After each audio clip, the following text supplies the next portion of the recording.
CoFco Studios in Oklahoma City. This is an OSU update with John Helsley. I'm Jenny Carlson. John, a lot of talk after that game against UTSA about the run game and where the yards can come from out of the backfield.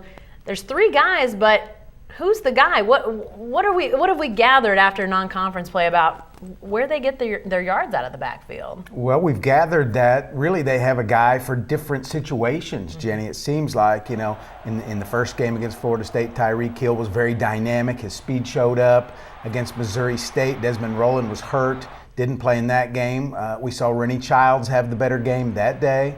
And then, of course, this past week with UTSA, it was Desmond Rowland sort of reemerging. He was a guy that was so good for them the second half of last year, reemerged, had a very good game, and they needed his physical presence in that game against UTSA. I guess there's some people that might see concern in Tyreke Hill hasn't been Tyreke Hill in the last two games, or Desmond Rowland got hurt, but it seems like maybe the Cowboys are taking a more optimistic approach with the running backs. I think so too, and I think you have to look at that UTSA game in sort of a coach's lens there, in that they're trying to develop an offensive line. They have a lot of youth on the right side.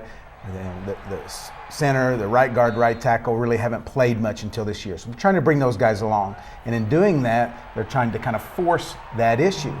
I think they could have sprung Tyreke Hill wide the other night and got some gains and got some big yards, but that wasn't really the focus. Once the defense had that game in hand, they were trying to really develop a power running game. So the fact that some people left Boone Pickens Stadium grumbling about run up the middle, run up the middle, run up the middle, maybe that's the reason why? I think so, and I think we're going to see the offense really, evolve. And you hear this a lot of times. Coaches don't want to give away too much. They've got bigger games coming up. I think they felt like the defense had that game in hand. They were just going to kind of settle in and get that game over. I think you're going to see good things out of all three running backs going forward. All right, thanks, John. Be sure to stay with the best coverage team anywhere at newsok.com and every day in the Oklahoma.